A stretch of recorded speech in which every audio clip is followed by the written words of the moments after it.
Good morning students. मैं doctor Ranjan Saxena आपको mathematics में फर्स्ट पेपर में लीनियर कॉम्बिनेशन ऑफ वेक्टर्स आज बताऊंगा, यानी सदिशों का एक घात संचय। इसकी डेफिनेशन है, मान लीजिए वी एफ कोई वेक्टर स्पेस है और alpha one alpha two alpha N vectors हैं और A one A two A N scalars हैं। मैं रिपीट करता हूँ, वेक्टर्स होंगे वी के एलिमेंट्स और स्केलर्स होंगे फील्ड एफ के एलिमेंट्स।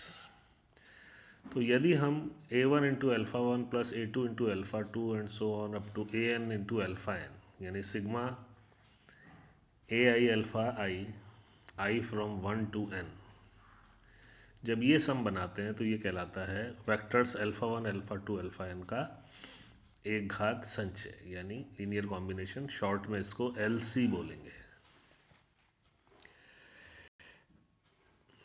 यहाँ एक चीज़ स्पष्ट होती है कि v के वेक्टर्स का जो प्रत्येक एक घात संचय होगा वो v का ही एक सदिश बनेगा।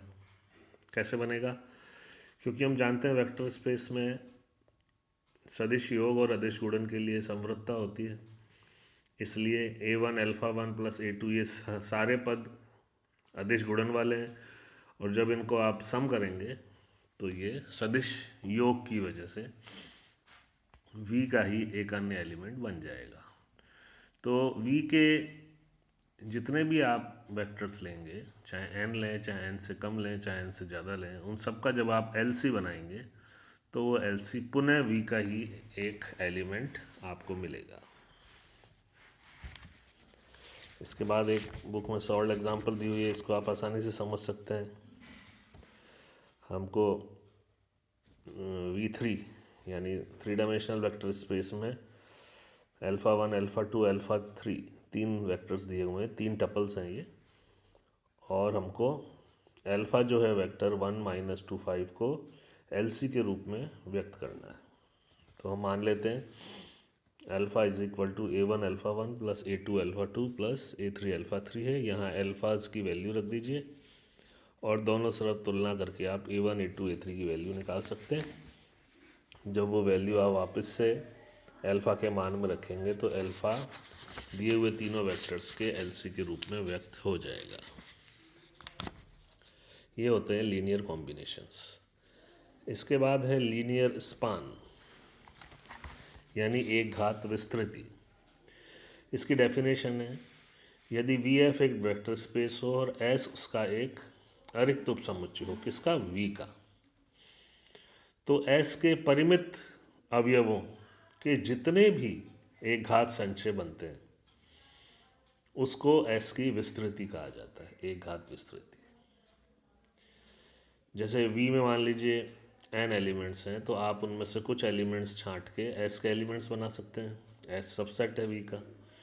उन एलिमेंट्स की आप एक घात संचय बनाइए, चाहे तो सबको एक साथ ले लो, चाहे तो कुछ को एक साथ लेते हुए जितनी भी एक घात संचय बनेंगी s की, वो जिस समुच्चय का अवयव होंगी यानी वेक्टर्स होंगी वो कहलाएंगी s की एक घात विस्तृति, लीनियर स्पान। और इसको LS से व्यक्त करते हैं। इसको मैथमेटिकल डेफिनेशन में व्यक्त किया है, sigma A I alpha i where a i belong to F and alpha i belong to S.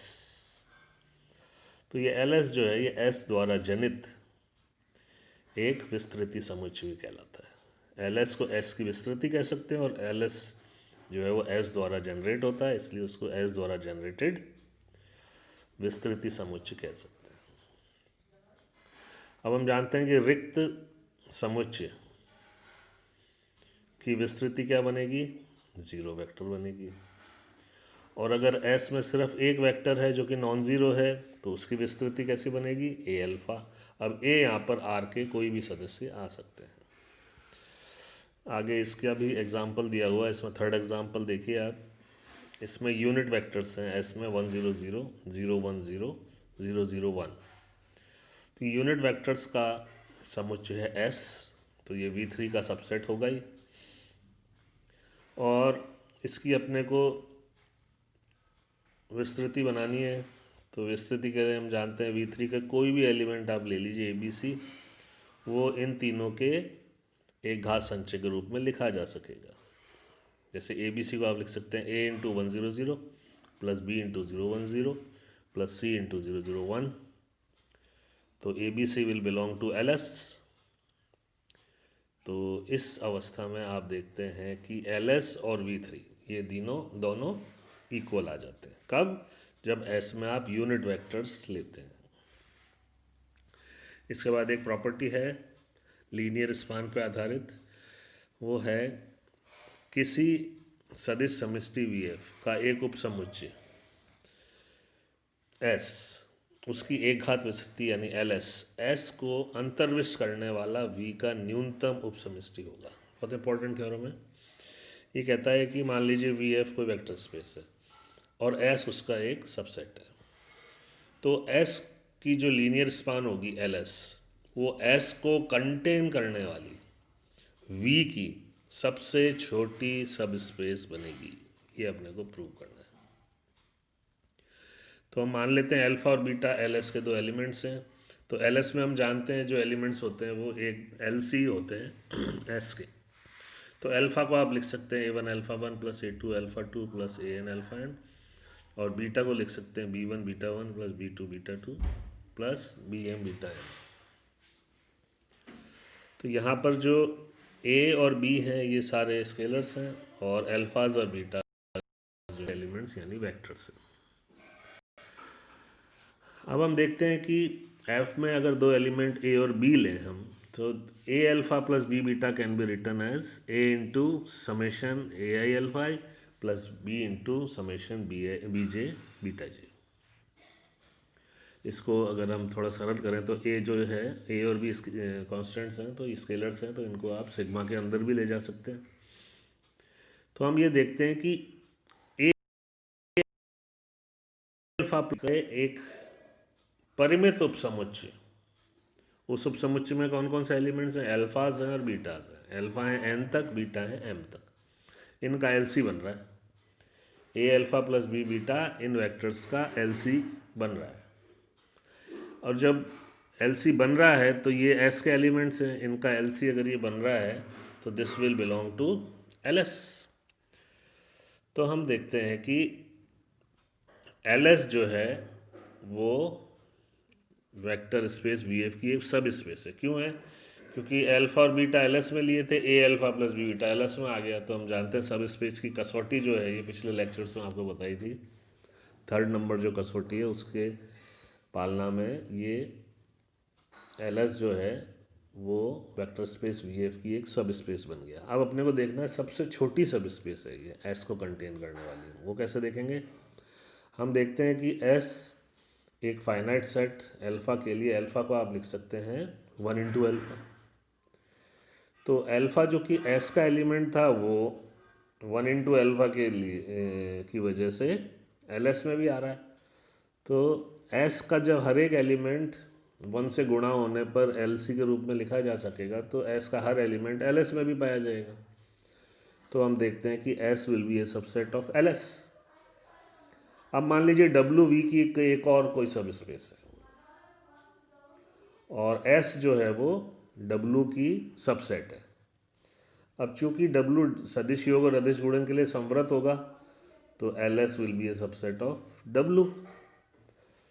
तो एल एस सबसेट है डब्ल्यू का, एस सबसेट है एल एस का। तो हम देखते हैं कि एल एस जो है वो एस को जनरेट करने वाला यानी एस को कंटेन करने वाला सबसे छोटा सब स्पेस बन गया है। तो ये थी लीनियर स्पान और उस पर आधारित एक इम्पॉर्टेंट प्रॉपर्टी। इसके बाद है लीनियर सम ऑफ टू सब स्पेसेस, यानी दो सब स्पेसेस या उपसमष्टियों का एक घात योग। तो मान लेते हैं W1 और W2 दो सब स्पेस हैं VF की। तो उनका एक घात योग किस तरह से डिफाइन होता है? वो एक नया सेट बनता है जिसको W1 प्लस W2 कहते हैं, और उसमें एलिमेंट्स आएंगे alpha one plus alpha to type के, जिसमें alpha one will be element of W1 and alpha two will be A vector of W2। अब हम जानते हैं W1 W2 दोनों सब स्पेस है, तो इनमें ज़ीरो वेक्टर भी होगा।